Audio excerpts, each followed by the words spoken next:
we ordered injured nails. It doesn't have a head. You know, the old-timey, and so you'd see the person, wouldn't you? It's a book about North Korea and the international human sex trafficking that's been going on and tracing it back over here, too. It's a powerful story, and the characters in their sad and often desperate lives also are punctuated with deep friendship and an unstoppable longing for freedom. I know you want to hear him read, and I'm sure you'll have plenty of questions for him. Brandon is also here with his wife tonight, all the way from Molokai on the Hawaiian Islands. So let's welcome them both. Thank you. Thank you. Okay. All right. So I'll start out first by reading the one thing I'd like to say to preface the reading. Can you hear me okay? My main character is a young woman. She's 17 years old. She's grown up in an orphanage. Her name is Jongho. If you're familiar with Korean names, Jongho is actually a masculine name, and it's explained later in the book why she has this masculine name. If you're familiar with Korean names, I didn't want this to throw you.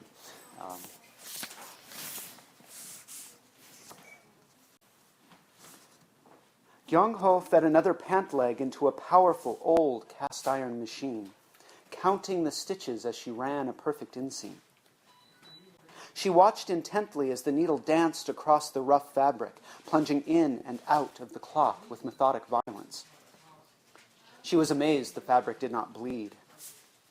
It was a paradox of sewing that such brutality could bind two things together. A distant cloud shifted.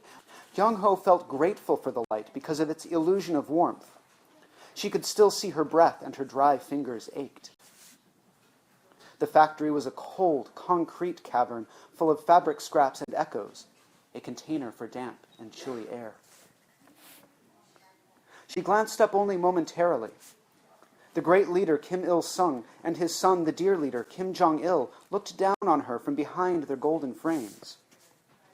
They perched on the wall, smiling, like they did on every wall, looking down on her, watching and weighing her every move. Reflexively, she prostrated from within, bowed her head, and worked harder. She was not good enough. The portraits filled her with awe and fear. "It is by the grace of the dear leader that I live so well," she recited to herself mechanically. Jongho was in a nest of sound. The air around her hummed and stuttered with the staccato of 100 sewing machines starting and stopping at random. Electricity buzzed from lights and machines, and seemingly from the factory women themselves, who were plugged into the walls by unseen tethers. Scissors snipped and clipped at threads in punctuating chops, sharp steel sliding on sharp steel. Holding the sounds together, corralling them, was the shuffling step of the foreman pacing his vengeful circuit of the factory floor, dragging his mangled foot as he walked. Thump slide, step, thump slide, step. The sounds were a kind of music to Jongho, helping her focus, occupying a busy part of her mind that was always looking to distill order from chaos. The pained and lumbering gait of the foreman drew nearer, and Jongho tensed. His powerful body odor preceded him, pinning her to her chair. He was both sour and flammable. He stopped in front of her, and she could hear his raspy breathing, could smell the smoke on his breath. Without looking up at him, she could see his scarred and slanted face lined with disapproval. He grunted and then labored onward, shuffling away. Jongho exhaled. She knew that his obvious pain was an example of his impeccable citizenship. He walked all day in spite of it for the glory of the Republic. Foreman Huang would tolerate no disruption to production, and even restroom emergencies were met with heavy scorn and public humiliation. There was a sign on the wall that read, "Eat no soup."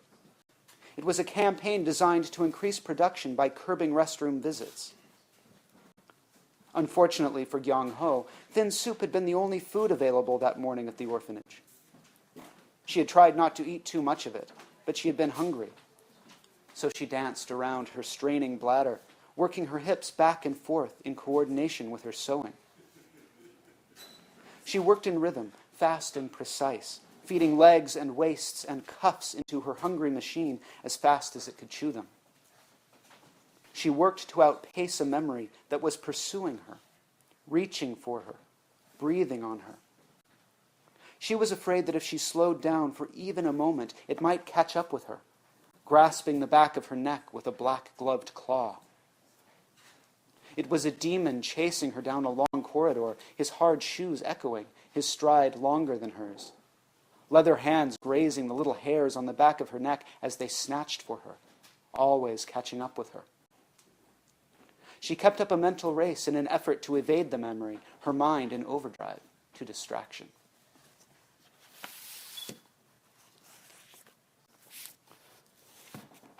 So that comes from the first chapter of my novel, All Woman in Springtime.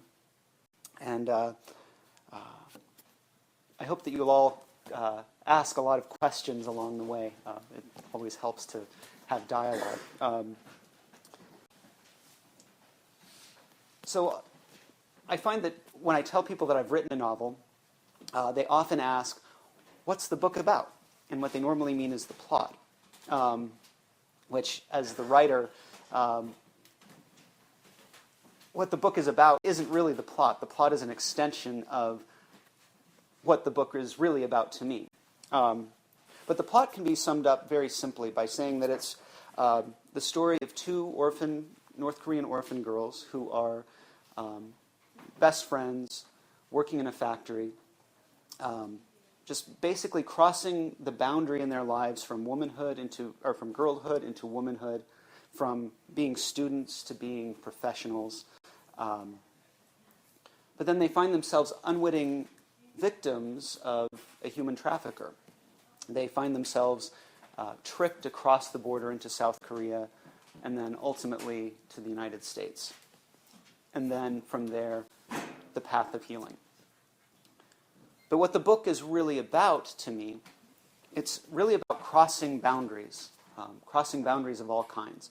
So they are going from being girls to being women. They're right at that cusp. They're stepping over, sometimes reluctantly, sometimes a little too eagerly. They're crossing physical boundaries, so the boundary between North Korea and South Korea. They're crossing boundaries of friendship. And then they are also having boundaries crossed for them. But it's also about their healing from this. So it was very important for me to make this ultimately a story of healing. How did I come to write this novel? This is really, I don't think anyone's more surprised than I am that I wrote this, really. But back in, I think it was 2004, there was a speech in which North Korea had been lumped into an axis of evil. This was something that I really didn't appreciate as its dehumanizing speech. That's how I saw it. But it did highlight for me that I knew absolutely nothing about North Korea. And North Korea kept coming up in the news over and over again. And I thought, this is obviously a very important part of the world that I should really be understanding, especially if we're sort of working with them as an enemy image. I should really know what it's all about. So just out of curiosity, I started combing the internet, reading articles, just looking for any bit of information that I could possibly find about this really mysterious country that shrouds itself. So the more I looked into it, the more fascinated I became, because North Korea is, it's right out of Orwell. It's this dystopian the culture that's, to us, so bizarre. One could actually make the argument that it's the largest personality cult on the planet, because 23 million people really have to worship the leadership or suffer very severe consequences. So it's actually to the level where if you don't step outside with your little Kim Il-sung pin on your lapel, that could be seen as lack of fealty to the leadership, and that could actually land a person and 3 generations of their family into a forced labor camp. So this is the kind of reality that colors the daily lives of the people who live there. So I began to apply my empathy to this situation. What would it feel like to me if I were living with that kind of paranoia, that kind of fear, that kind of control? My research led me to some very interesting places. I actually was able to speak with an intelligence officer who was a Korean translator for the Air Force. He was one of the guys who kind of flies around and listens to whatever's going on. And he was very interesting. I got to speak with a South Korean Buddhist nun who worked with refugees from North Korea. One of the more interesting ways to research this was to actually go into Korean chat rooms and just try to chat with random people about, South Korean people, how they feel about the North, what's going on, what do they know. So that was a very fascinating